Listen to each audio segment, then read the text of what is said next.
Niyaz Ahmed and Rubina Tanzim, new diamonds.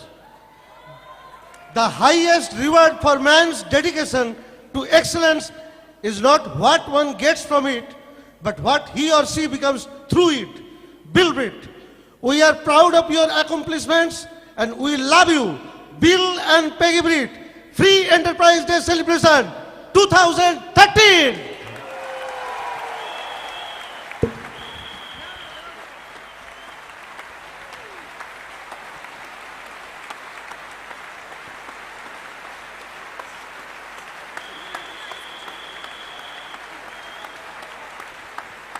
जोरदार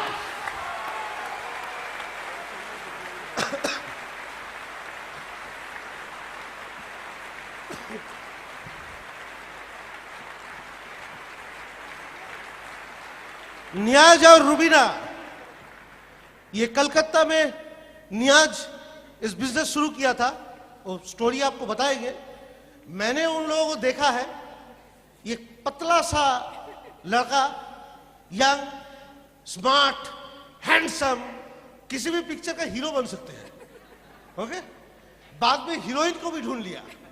अब देखिए, और always they are on the top of excitement, always they are sincere, always they are ethical and always उसका जो work ethics वो एकदम 100% नहीं 200% है।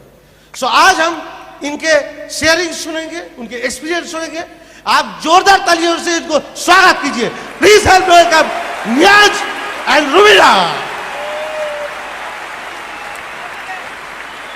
Thank you very much. You're excited? All right. Thank you very much, Kolkata. You are excited? 80-90 के as में ये question नहीं बोलने वाला मैं, आर यू एक्साइटेड? तो सो एक्साइटेड हैं आप? You are excited? वाह, ग्रेट।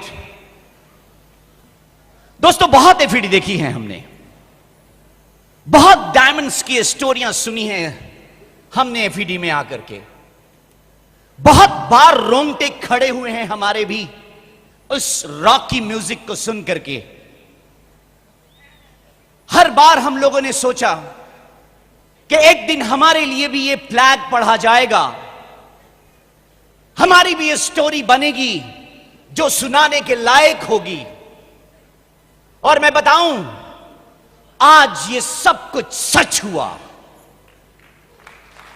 बिल्कुल सच हुआ। कभी मैं भी इस कलकत्ता में बाहर लाइन लगा किया करता था, वीआईपी गाड़ियों में डायमंड से नवाब आया करते थे और यूं हसरत नजरों से देखता था। और आज मेरे लिए भी लाइन लगी थी जब मैं वीआईपी से आ रहा था। तो दोस्त, अगर आप लाइन लगे हैं तो आपके लिए भी लाइन लगने वाली है। तो यू एक्साइटेड? वाह, ग्रेट। देखिए, इस डायमंड शिप के विनिंग लाइन पे पहुंचने की दौड़ में हम लोगों की ये स्टोरी बनी है। वैसे तो कहते हैं जिंदगी में जो पैदा होता है उन सारे लोगों की स्टोरियां बनती हैं, लेकिन कुछ लोगों को उसकी स्टोरी सुनाने का मौका मिलता है और कुछ लोगों को तो स्टोरी सुनाने का मौका नहीं मिलता। Thanks to Allah, thanks to Amway and thanks to Britt Worldwide कि आज हम लोग आपके सामने एक साधारण सी स्टोरी सुनाने वाले हैं। आज इस एफईडी फंक्शन में मैं सिर्फ आप लोगों को एक ही चीज कहना चाहूंगा कि इस फंक्शन से एक छोटी सी फेथ लेके जरूर निकलिएगा, खा वो राई के दाने के बराबर फेथ क्यों ना हो। और उस फेथ को 593 BIB में इन्वेस्ट कर दीजिएगा, एक्शन में इन्वेस्ट कर दीजिएगा। और अगर आपने उसे एक्शन में इन्वेस्ट कर दिया तो यह पक्की बात है कि सब कुछ रियलिटी में कन्वर्ट हो जाएगा। जो आज हम लोगों के साथ यहां पे हो रहा है, इस स्टेज पे हो रहा है, वो सब कुछ आपके साथ होने लग जाएगा। इसमें नो क्वेश्चन, कोई सवाल ही नहीं है यहां पे। यही शायद इस एफईडी का मैजिक है।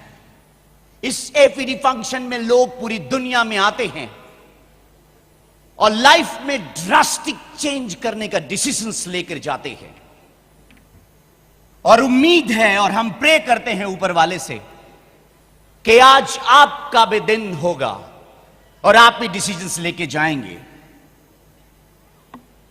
दोस्तों,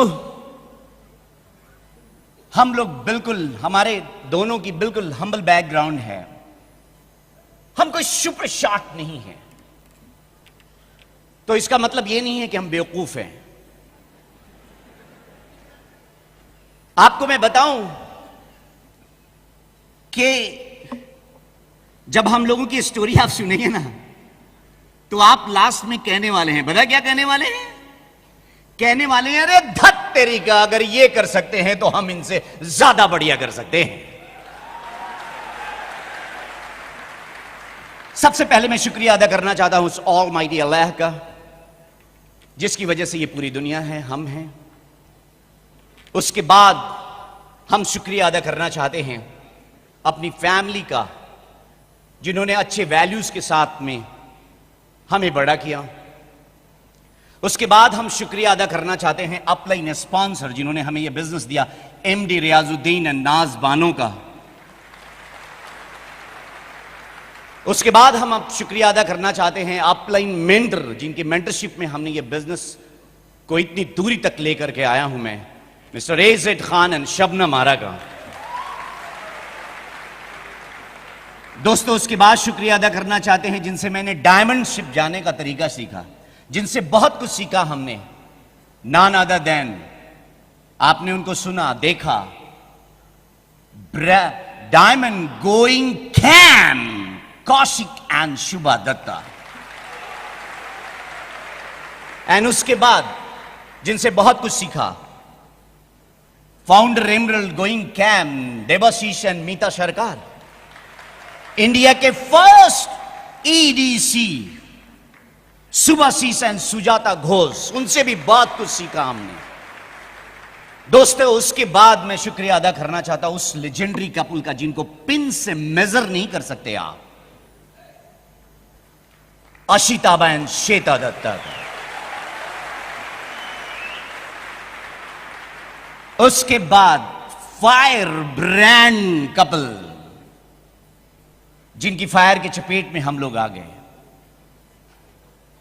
वो तो पूरी दुनिया जानती है उनको, Tirthankar and Suparna Datta, founder diamond going camp, and then Kanti and Lata Gala, double diamond going camp, and then Bill and Peggy Britt. दोस्तों, इन लोगों की शुक्रिया अदा करने के लिए मेरे पास एक लफ्ज है, एक बात, एक लाइन में बोल देता हूं।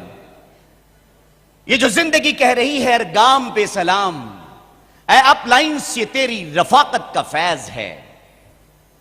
अगर मायने ना समझ में आई हो तो मैं यूं बता देता हूं आपको कि जो मेरी जिंदगी में जितनी भी इनाम है, ये जो शोहरत है, ये जो खुशियां हैं, वो इन अपलाइन से किए गए दोस्ती का नतीजा है।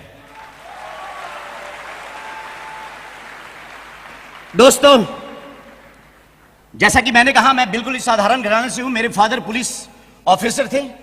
जब मैं +2 में था, मेरे फादर का डेथ हो गया। फिर आगे की पढ़ाई मेरे भाइयों ने कराई, और मेरी मां एक हार्ड वर्किंग हाउसवाइफ, जो सब कुछ खुद से करती थी। हमने उनसे सीखा जिंदगी में सब कुछ खुद से किया जाता है। मेरे घर का माहौल कुछ ऐसा था दोस्तों, मैं बताऊं आपको,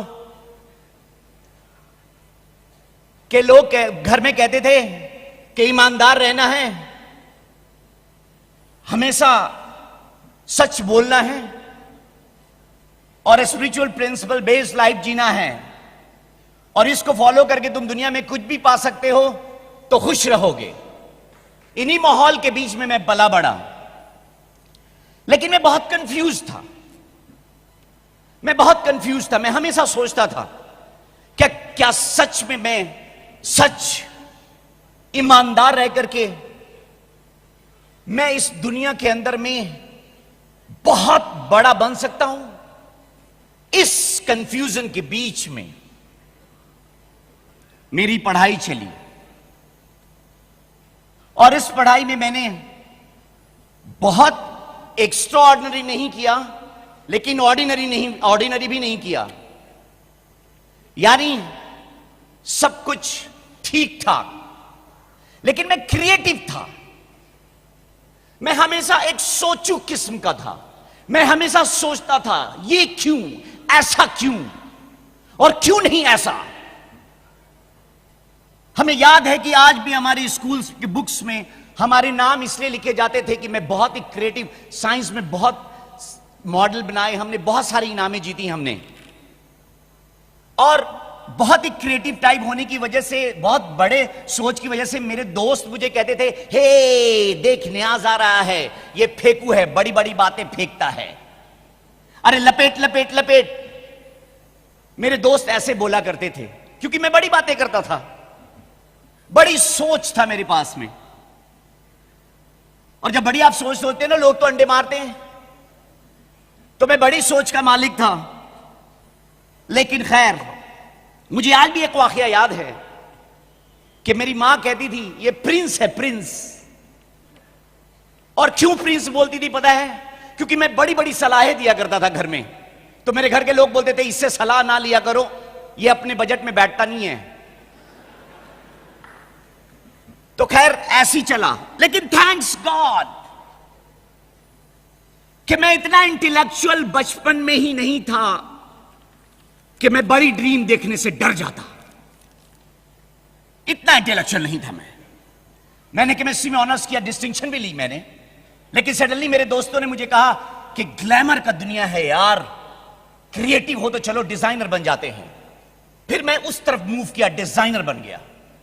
उसके बाद मेरी दिल्ली में कुछ अमीर बच्चों के साथ में दोस्ती हो गई। वहां पे उन लोगों ने बताया कि एक्सपोर्टर है मेरे फादर और बहुत रिच हैं। फिर मैंने डिसाइड किया मैं एक्सपोर्टर बन जाऊंगा, और उसके बाद मैं कलकत्ता आ गया, और कलकत्ता में अपने एक्सपोर्ट इंपोर्ट के कारोबार की शुरुआत करने के फेज में था। दोस्तों, ये जो मेरी इतनी सारी चेंजेस है, वो मेरे अंदर की छटपटाहट है, एवरेज जिंदगी से उठने की छटपटाहट। कहते हैं ना कि अगर आपकी जिंदगी में पर्पस है तो दम है, अगर छटपटाहट है तो आप जिंदा हैं। तो ये छटपटाहट थी मेरे अंदर में। मैंने वो डायलॉग मुझे फिल्म की आज भी पसंद है, जिसमें हीरो कहता है कि इस दुनिया में दो ही तरह के लोग तो हैं इस दुनिया में। एक वो लोग जो सारी जिंदगी एक काम करते हैं और कुछ लोगों की जिंदगी में इंपैक्ट डाल के चले जाते हैं, और दूसरे वो लोग जो एक ही जिंदगी में बहुत सारे काम करते हैं और बहुत लोगों की जिंदगियां बदल के चले जाते हैं। मुझे तो दूसरे में आना था। दोस्तों, कोलकाता में शाम के वक्त मैंने ये प्लान देखा था, एक चटाई पे बैठ करके। उसमें 10-12 लोग थे, लेकिन ये बिजनेस मैंने शुरू किया। मुझे ये पता नहीं था कि ये इतना बड़ा है, लेकिन शुरू किया। अगर आप मुझसे पूछेंगे कि उस टाइम ज्वाइन करने का क्या रीजन था आपका, तो मेरे बहुत ही छोटे 2 रीजन थे। एक रीजन ये था कि मैं प्यार बहुत करता था पैसे से, बहुत पैसा कमाना चाहता था, बहुत। और उस टाइम मेरे पर्स की हालत उस प्याज के जैसे थी जिसको खोलो तो आंख से आंसू आ जाते थे। तो मैंने डिसाइड किया कि अगर ये पार्ट टाइम में कुछ भी दे जाएगा मुझे साइन करना है। एक छोटे से रीजन के लिए शुरू किया था मैंने। उसके बाद जिन्होंने बिजनेस प्लान दिखाया था वो इसमें बहुत बड़े ऑफिसर थे डिपार्टमेंट में। मुझे लगा था इनसे दोस्ती हो जाएगी तो बहुत अच्छा काम होगा। बस इन 2 रीजनों से मैंने ये बिजनेस शुरू किया था। छोटे रीजन, ढुलमुला फेथ था हमारा। हमारे दिमाग में हमेशा टेनिस मैच चलता था, होगा नहीं होगा, कर सकता हूं नहीं कर सकता हूं, मेरे लायक है नहीं है, ये होगा नहीं होगा, ये टेनिस मैच चलता था। लेकिन मैं आपको बता सकता हूं कि एक वाकया, जब मैं ग्रैंड ओबराय होटल में गया, वहां पे लेदर का फेयर लगा हुआ था। मैं उस फेयर में गया तो एक जर्मन बायर आए हुए थे। उन्होंने मेरे वैलेट से मेरे एमवे का कार्ड देखा और उन्होंने मुझे कुछ बातें बताई। उन्होंने बताया कि जर्मनी में मेरा एक फ्रेंड है, वो यंग है, रिच है और फ्री है। जिंदगी में पहली बार ये तीनों चीज को मैंने एक साथ सुना था, यंग, रिच एंड फ्री। मैंने कहा वाह, जिसकी तरह मैं जिंदगी में कभी बनना चाहता हूं, ये मुझे क्यों मोटिवेट कर रहा है। मैंने कहा ठीक है। वहां से फेथ आई, फिर मीटिंग में जाने लगा। मीटिंग में जाने के बाद मैंने देखा मीटिंग में तो लोग बड़े एक्साइटेड थे, हर बैकग्राउंड के लोग, टैलेंटेड लोग, एजुकेटेड लोग, NRIs, Nobel award nominated doctors. वाह, मैं इनको देख के मैं बोला ये तो अपनी जैसी बातें करते हैं, हार्ड वर्क की बातें करते हैं, ये कहते हैं कि आप जिंदगी में कुछ भी पा सकते हैं, बड़ी चीजें पा सकते हैं, ये सब कुछ अपने जैसा बात कर रहे थे, जैसा कि मैंने बचपन में सोचा था। मुझे लगा आहा, ये क्या बातें कर रहे हैं। अब क्या हुआ बताओ, मैं प्यार हो गया, मुझे इस माहौल से प्यार हो गया। मुझे नहीं पता था कि ये बिजनेस क्या देगा, लेकिन इस एनवायरनमेंट से मुझे लव हो गया। और पता है, मैं एक बात बताना चाहता हूं, जब किसी चीज से लव हो जाता है तो क्विट करना मुश्किल हो जाता ना। आप क्विट नहीं कर पाते ना। तो मैं पैशनेट था, मैं बस पागलों की तरह काम करना चाहता था, बड़ी बातें करना चाहता था, लोगों की बातें बताना चाहता था कि देखो जिंदगी बदल सकते हो, ये जिंदगी बदलने की बिजनेस है। मुझे याद है आज भी कि जब मैं ये बिजनेस प्लान में, मेरे अपलाइन ने मुझे प्लान दिखाया तो मेरे भी पांव हिलते थे। मुझे भी प्लान दिखाना नहीं आता था, लेकिन मैंने प्लान सीखा, और प्लान दिखाने के लिए ये मेरी पैशन थी कि कलकत्ता में मेरा कोई भी आदमी नहीं था, कोई आदमी नहीं था मेरा। लेकिन मैं प्लान दिखाने के लिए अपलाइन को बोलता था, अपलाइन प्लीज मुझे बताओ प्लान कहां दिखाऊं मैं। वो बोले मेरे साइड लेग में एक है, जाके प्लान दिखा सकते हो। मैं उनके घर पे गया, प्लान खुद दिखाता था, हर वीक जाता था होम मीटिंग में प्लान करने के लिए, और प्लान कर करके उनके बहुत सारे गेस्ट आते थे। मैं प्लान करता था, वो बहुत खुश, और उनकी खूब ज्वाइनिंग होती थी। वो 9% भी चली गई, मेरा एक भी गेस्ट नहीं था, लेकिन मेरा पैशन था, मुझे प्लान दिखाना है, और प्लान दिखाता था। लेकिन क्या हुआ, धीरे धीरे धीरे धीरे जब 8 महीने के बाद मेरे बिजनेस में एक स्पॉन्सरिंग हुई इस कलकत्ता में, एंड देन मैं यहां से मूव किया बिहार की तरफ। वहां जाकर के मैंने प्लान दिखाना शुरू किया, और मैं बताऊं आपको, जब वहां प्लान दिखाना शुरू किया ना, तो वहां पे बिजनेस बढ़ना शुरू हो गया, और बढ़ते बढ़ते बढ़ते बढ़ते बढ़ते बढ़ते मैं बहुत तेजी से इस बिजनेस में सिल्वर हो गया, और 8 महीने जाते जाते मैं इस बिजनेस में प्लैटिनम टू रूबी हो गया। और रूबी जैसे हुआ तो मेरी टीम के डाउनलाइन में एक लड़की मिली। अब आप हंस रहे हैं, और वो जो लड़की मिली उसका नाम रूबीना था। और कट शॉट स्टोरी सुनने के लिए आप व्याकुल हैं, लेकिन कट शॉट यही कि शादी हो गई, और फिर मैं रूबीना का रूबी हस्बैंड बन गया। एंड यू नो, रूबीना का जब रूबी हस्बैंड बना तो इन दोनों से इतना प्यार हो गया कि पता ही नहीं चला कि मैं रूबी पे क्यों हूं। काफी साल में रूबी और रूबीना, हाय रूबी हाय रूबीना, वाह, ऐसा ही चला जिंदगी, चल पड़ी अपनी तो चल पड़ी, समझ ही में नहीं आ रहा था। लेकिन खैर बात ऐसी हुई कि बहुत कुछ बदला हमने इन 2 सालों में, मैं बताऊंगा नेक्स्ट बार। लेकिन मैं मिलाना चाहता हूं अपनी खूबसूरत वाइफ से। मुझे पता था आप बिना बताए तालियां बजाएंगे, लेकिन जितनी खूबसूरत हैं वो ज़हनी खूबसूरती इनकी ज्यादा है, दिमागी खूबसूरती ज्यादा है। इन्हें मोहब्बत और खिदमत का साइड इफेक्ट नहीं पता। और मैं और भी बताना चाहता हूं आपको, पहले जमाने में जब कोई, इनकी परवरिश कैसी हुई एक लाइन में बता दूंगा मैं। इनकी परवरिश यूं हुई कि पहले जमाने में जब कोई लड़की अपने घर से विदा होती थी तो उसकी मां जो है उसको कभी कैंची नहीं देती थी गिफ्ट में, उसको सुई दिया करती थी, क्योंकि वो काटने का काम जिंदगी में कुछ ना करे, सिर्फ जोड़ने की काम करे। इन्होंने मेरी टीम में सिर्फ जोड़ने का ही काम किया है, हमारी फैमिली को जोड़ा है, मेरी टीम को जोड़ा है। So here is came Rubina. Thank you so much. Wow. Good evening to all of you. Are you excited? Wow. We are just so excited. हम लोग भी बहुत बहुत ज़्यादा एक्साइटेड हैं बिकॉज हम लोग इस दिन का, इस डायमंड पिन का और इस एफईडी स्टेज का बहुत दिनों से इंतज़ार कर रहे थे। जब भी न्यू डायमंड्स के हैंड रेज होते थे हमारे रोंगटे खड़े हो जाते थे। इस एफईडी स्टेज के लिए हम लोग कई बार रोए भी हैं और हम लोग बस यही सोचते थे कि वो कौन सा दिन आएगा जब हम लोग इस एफईडी स्टेज पे आएंगे। लेकिन आज वो वक्त आ ही गया है कि आज हम लोग आपके सामने as a brand new diamond बनकर इस एफईडी स्टेज पे हैं। मेरा नाम रुबीना है, पटना से हूँ, कंप्यूटर प्रोफेशनल हूँ और ट्विंस बच्चे हैं मेरे, राहिल ज़ैना। दे आर वेरी क्यूट, दोनों बहुत अच्छे हैं। बट आगे किसी भी चीज़ की शुरुआत करने से पहले मैं उन सभी का शुक्रिया अदा करना चाहूँगी जिनका हमारे इस बिजनेस में और हमारे इस डायमंडशिप में बहुत इंपॉर्टेंट रोल रहा है। सबसे पहले मैं शुक्रिया अदा करना चाहूँगी उस ऑलमाइटी अल्लाह का, जिनके मेहरबानी से, रहमो करम से हम लोग इस एमवे बिजनेस में हैं। मैं थैंक्स करना चाहूँगी अपने पेरेंट्स का, जिन्होंने हमें पॉजिटिव अपब्रिंगिंग दिया, ग्रेट वैल्यूज़ दिए हमें और हमारा इस बिजनेस में पूरा सपोर्ट किया। मैं थैंक्स करूँगी इस एमवे कॉरपोरेशन का, wonderful beautiful system, bread world wide का, सारे अपलाइंस का और सारे एक्साइटेड डाउनलाइंस का मैं थैंक्स करना चाहूँगी।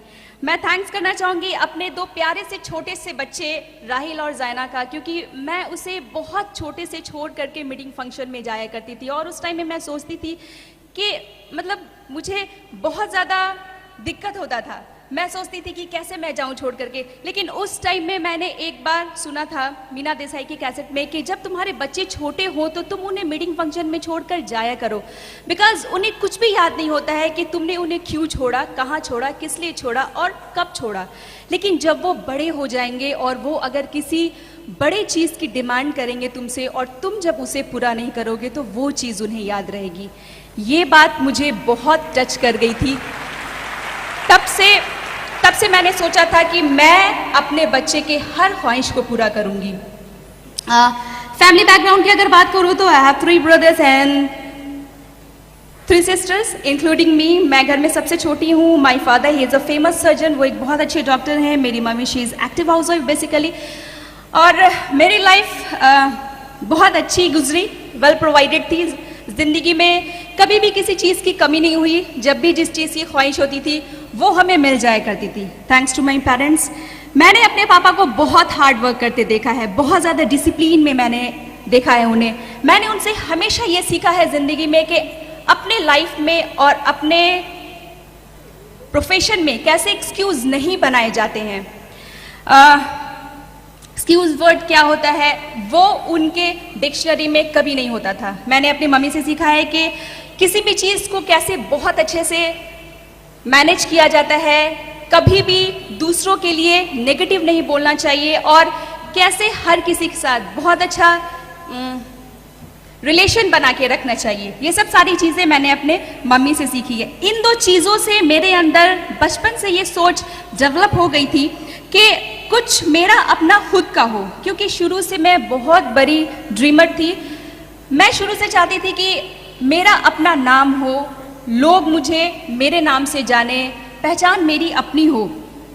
और थैंक्स टू अल्लाह कि मैं इस एमवे बिजनेस में आ गई, जिसके कारण धीरे धीरे सारे ड्रीम्स मेरे पूरे होने लग गए। अगर एजुकेशन की बात करूं तो ग्रेजुएशन कंप्लीट होते ही कंप्यूटर प्रोफेशनल बनी और एक बार तो मुझे मौका भी मिला था इंडियन एयरलाइंस में एज अ एयर होस्टेस बन करके ज्वाइन करने का, बट किसी रीज़न से मैंने नहीं किया ज्वाइन। खैर अच्छा हुआ, कहा जाता है जो होता है वो अच्छे के लिए होता है, बिकॉज मुझे इस एमवे बिजनेस में बहुत ऊंची उड़ान उड़नी थी, इसलिए शायद मैं एयर होस्टेस नहीं बन सकी।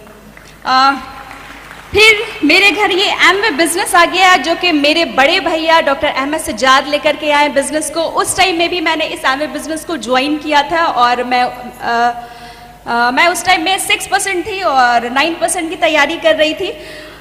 और मेरे भैया दिल्ली के अपोलो हॉस्पिटल में हस्बैंड वाइफ दोनों डॉक्टर हैं और इस बिजनेस में प्लैटिनम है और वो हमारे 6 लेग भी हैं। सबसे अच्छी बात ये है कि ये एमवे बिजनेस अब हमारी फैमिली बिजनेस हो गई है। मेरी पूरी फैमिली, न्यास की पूरी फैमिली इस एमवे बिजनेस में पूरी तरह से इन्वॉल्व है। एक वाकया मैं आपके साथ शेयर करना चाहती हूँ। जिस साल एमवे सिंगापुर विंटर आइलैंड का ट्रिप देने वाली थी, उस साल मेरे भैया उस एलएस को क्वालिफाई करने के लिए काफ़ी मेहनत करने लग गए थे। घर के सारे लोग उनका सपोर्ट करने लग गए थे और उसने एक पोस्टर भी लगाया था, बट वो इत्तेफाक से मेरे रूम में लग गया था। और उस टाइम में क्या था कि मैं ज़्यादा देखती थी उस पोस्टर को, बिकॉज उस टाइम में वो पोस्टर कंप्यूटर के जस्ट ऊपर था और मेरा उस टाइम में काम होता था कंप्यूटर पे। तो जब भी मैं उस पोस्टर को देखती थी, मैं यही सोचती थी कि वाओ, कितना मज़ा आएगा जब ये लोग सिंगापुर जाएंगे, कितना इंजॉय करेंगे ये लोग। काश मैं भी अपने भैया के साथ जाती। जब भी मैं उस पोस्टर को देखती थी, मैं हमेशा यही बोलती और यही सोचती थी। तब मुझे नहीं पता था कि power spoken word and power thinking क्या होती है। उसी साल मेरी शादी न्यास से हो गई और मैं सिंगापुर एयरलाइंस के लिए क्वालिफाई कर गई। सो अपने ड्रीम का पोस्टर आप अपने रूम में ही लगाइए और आप खुद ही देखिए, वरना कोई और आपके ड्रीम पे चला जाएगा। बट अगर ऐसे कहा जाए तो अपने ड्रीम को हमेशा सोचिए, हमेशा बोलिए, बिकॉज पावर स्पोकन वर्ड में बहुत पावर होता है। मेरी शादी न्यास से तब हुई जब ये रूबी थे और मैं 6% थी। वो कहा जाता है ना कि ये बिजनेस स्मार्ट बिजनेस है, जिसमें हम हार्ड वर्क नहीं स्मार्ट वर्क करते हैं, और वही शायद मैंने भी किया। मैंने न्यास से शादी कर लिया और मैं शादी के बाद डायरेक्ट 6% से रूबी हो गई, and that is called smart work, you know. But ऐसा नहीं था कि सब कुछ बहुत ईजी था मेरे लिए। उस टाइम में मेरे साथ थे चैलेंजेस कि मुझे खुद को, अपने माइंड को कैसे रूबी माइंडसेट पे लाना है। इसके लिए मैंने खूब सीडी सुना, बुक पढ़ा, मीटिंग फंक्शन में खुद को बहुत ज़्यादा इन्वॉल्व रखा। मैंने अपने अपलाइन से तो बहुत कुछ सीखा ही सीखा, बट मैंने अपने डाउनलाइन से भी बहुत कुछ सीखा, बिकॉज उस टाइम में जब मैं आई थी तो मेरे डाउनलाइन काफ़ी मैच्योर थे बिजनेस में। मेरा मानना है कि अगर आपके अंदर लर्निंग एटीट्यूड है तो आप किससे सीख रहे हैं डजंट मैटर, आप कितना सीख रहे हैं दैट इज़ मोस्ट इम्पॉर्टेंट। और ये चीज़ मेरे अंदर थी शुरू से। मैंने अपने हस्बैंड से भी बहुत कुछ सीखा। इनफैक्ट सबसे ज़्यादा मैंने अपने हस्बैंड से सीखा। इन सबों की मदद से मैंने खुद को चेंज करना शुरू कर दिया। पावर स्पोकन वर्ड पे मुझे एक और बात याद आई कि जब भी मैं अपने फ्रेंड सर्कल में बैठा करती थी, जब भी हम लोग फ्रेंड एक साथ बैठा करते थे, तो मैं अनकॉन्शियसली ये बात कहती थी कि मेरी शादी जिससे भी हो उसके लिए मुझे सुबह उठ कर के लंच बनाने की ज़रूरत नहीं पड़े, बिकॉज मुझे सुबह उठना बिल्कुल भी अच्छा नहीं लगता है। और मैं ये बातें अक्सर कहती थी, बोलती थी, जब भी हम लोग फ्रेंड्स मिला करते थे, चाहे फ़ोन पे बातें करते थे। लॉ ऑफ अट्रैक्शन काम कर गया। गॉड ने भी ऐसा ही प्लान किया मेरे लिए। मेरी शादी न्यास से हो गई, जिसे कभी भी ऑफिस की शक्ल देखने की ज़रूरत नहीं पड़ी और मुझे कभी सुबह उठ करके लंच बनाने की ज़रूरत नहीं पड़ी। और जहाँ तक इस बिज़नेस ने मुझे दिया है, इस बिज़नेस ने मुझे लाइफ की ट्रू हैप्पीनेस दिया है। आज हम अपने बच्चों के हर ख्वाहिश को पूरा कर रहे हैं। आज हम पूरी दुनिया घूम रहे हैं। अभी बहुत सारे शहर हम लोग घूम चुके हैं और बहुत सारे शहर घूमना बाकी भी है। इस बिज़नेस ने मुझे ऑब्वियसली फ्री हस्बैंड भी दिया है और अब वो सारी मेटलिस्टिक चीज़ें हम लोग आसानी से ले लेते हैं, जिसके बारे में एवरेज लोगों को 2 से 3 ईयर प्लान करने पड़ते हैं। जून मंथ हमारा लास्ट मंथ था डायमंडशिप का, और उस मंथ में हमारे साथ बहुत ज़्यादा चैलेंजेस आए, बट हमने अपने ड्रीम और अपने गोल पे फोकस करते हुए हमने इस डायमंडशिप पिन को अचीव किया। बिकॉज चैलेंजेस आएंगे, this is part of life, but most important कि आप उस चैलेंजेस में भी चेंज होने को रेडी हैं या नहीं।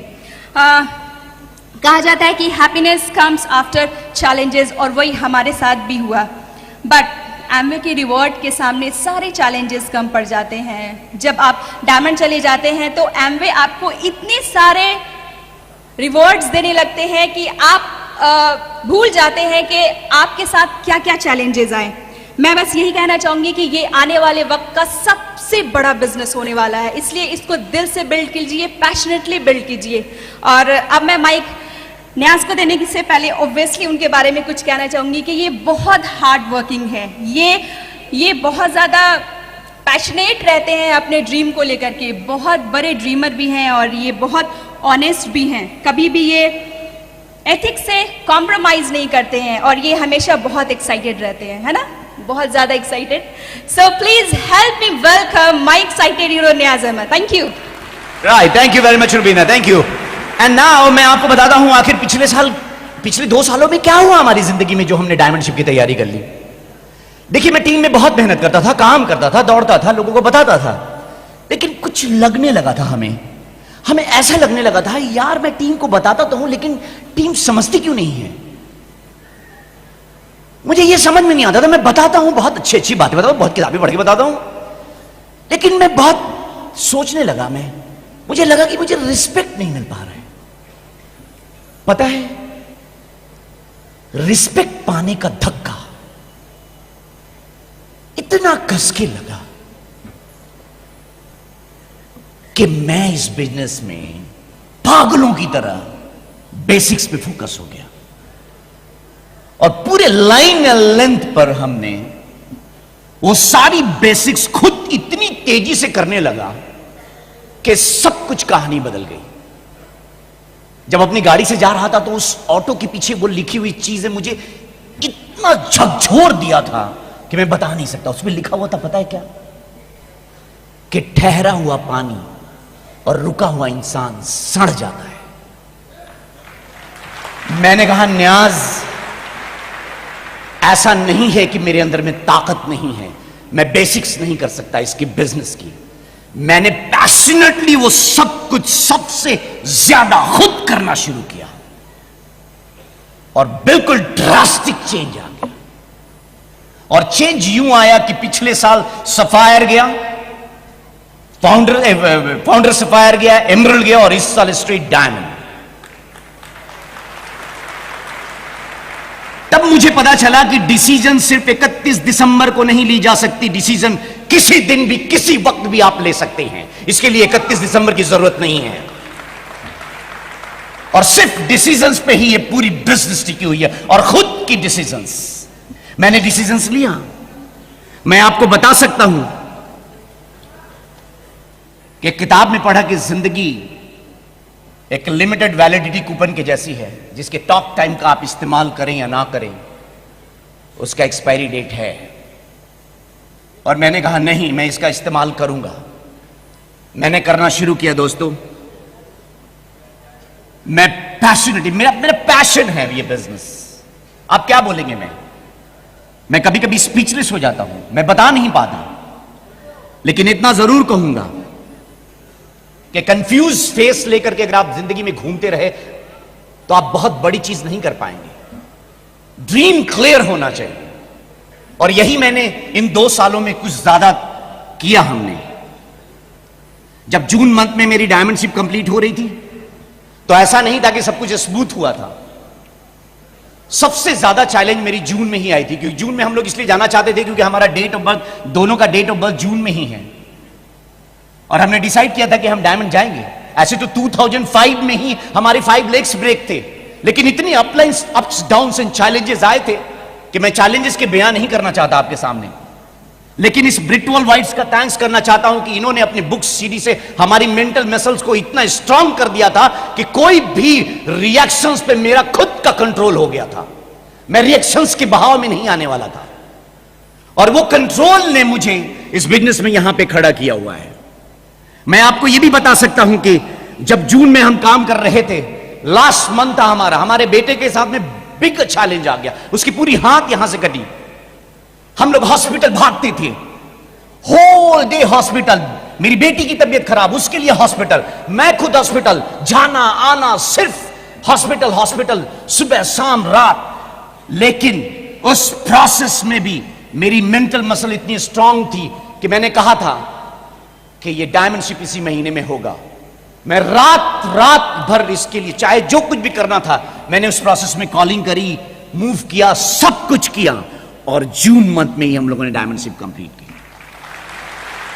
और ये आप भी कर सकते हैं, सब कोई कर सकता है। मैं आपको ये बात बताना चाहता हूं दोस्तों कि जब मैं प्लान दिखाता था ना, तो लोग मुझसे कहते थे मैं तो भी रिच हूं, मुझे तो इसकी जरूरत नहीं है। तो मैं उनको कहता था, मैं सिर्फ रिच बनने के लिए नहीं, रिच बने रहने के लिए कर रहा हूं। रिच बनना और रिच बने रहना में बहुत फर्क होता है। मुझे बहुत कहानियां मिली। लोग, पता है, मुझे मनी बहुत पसंद है, मनी से बहुत प्यार करता हूं मैं, बेइंतहा प्यार करता हूं मैं इससे। लेकिन मैं बताऊं, जिंदगी में हैप्पीनेस शायद सिर्फ मनी से नहीं आती। और ये बिल्कुल ट्रू है, क्योंकि लोग मनी को क्यों काउंट करते हैं जिंदगी में सक्सेस से, पता है? क्योंकि मनी काउंट किया जा सकता है, इसलिए उसको लोग बोलते हैं मनी के बारे में। लेकिन लोग कभी नहीं बोलते कि आपका स्ट्रेस लेवल काउंट नहीं होता, इसलिए नहीं बोलते उसके बारे में। रिलेशनशिप के बारे में लोग नहीं बोलते, टाइम फ्रीडम के बारे में लोग नहीं बोलते, स्पिरिचुअलिटी के बारे में लोग नहीं बोलते, क्योंकि उसको नंबर में काउंट नहीं किया जा सकता। लेकिन मैं बताना चाहता हूं, जब मैं प्लान दिखाता था, मुझे लोग मिलते थे, वैसे भी लोग मिले जो मिलियनर अगर पैसे में थे तो बिलियनर स्ट्रेस में वो बिलियनर थे। मुझे ऐसे भी लोग मिले जिनके टाइम फ्रीडम के अकाउंट में कोई बैलेंस ही नहीं था। मुझे ऐसे भी लोग मिले जिनको प्लान दिखाया वो स्पिरिचुअलिटी के मामले में कंफ्यूज थे। जब मैं प्लान दिखाने जाता था तो बहुत लोगों को प्लान दिखाया, वो कहते थे मुझे समझ में नहीं आया। मैं बहुत लोगों को प्लान दिखाया लेकिन वो समझने के लिए तैयार ही नहीं थे। मुझे पता नहीं क्यों नहीं समझते थे ये। मुझे एक वाकया याद आया कि एक बार एक आदमी को समझा रहा था, मैं समझा दूंगा। वो बोला समझा दो तो मैं जान जाऊंगा।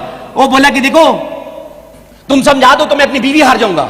तो उसके अंदर से बीवी, ए जी सुनिए, इधर आइए, आप क्या बाजियां लगाते रहते, अगर वो समझा दिया तो आप बीवी हार जाएंगे कह रहे हैं। तो बोला अरे बेवकूफ, घबराती क्यों, ये समझाएगा तो हम समझेंगे नहीं तो हारेंगे कैसे। जिंदगी में मुझे बहुत ऐसे लोग भी मिले जो बातों को फाड़ा करते थे, एक क्वेश्चन में 1000 क्वेश्चन। वो बात नहीं किया करते थे, बात को फाड़ते थे। ऐसे भी लोग मिले मुझे। लेकिन मुझे कोई अफसोस नहीं है इस बात का, क्योंकि हमें अपनी कामयाबी की तरफ बढ़ना था, आगे बढ़ना था। दोस्तों, ये जो मेरी कामयाबी है उसमें हमारी टीम का हाथ है। हम अपनी टीम के रिप्रेजेंटेटिव हैं। हम अब बहुत मेहनत किए, काम किए, जिस प्रोसेस में हमारे गॉड ने हमारी झोलियों में इन मेरी अच्छे लीडर्स को डाला, ढूंढने की वजह से। मैंने किन्हीं को बनाया नहीं, मैं उन टीम से आपको मिलाता हूं। मेरा एक पिलर है, वो पिलर्स जिस पे मेरी डायमंडशिप है। एक पिलर है मेरा ब्रदर, छोटा भाई, ethical, honest, hard working Sarfaraz और उसकी वाइफ जेबा। उनकी पूरी बिजनेस पंजाब, दिल्ली, हरियाणा, बिहार, पूरी तरह से पहले बहुत सारे प्लैटिनम्स, बहुत सारे लीडर्स, बहुत सिल्वर्स, प्लैटिनम, फाउंडर प्लैटिनम, बहुत सारे हर स्टेट में है उनके। मैं आपको बता सकता हूं एक और पिलर से जो कि बहुत ही हम्बल है, सूरज कुमार एंड प्रतिमा। उनके नीचे भी बहुत सारा, उनके दिल्ली में, पंजाब में, हरियाणा में और यूपी में बहुत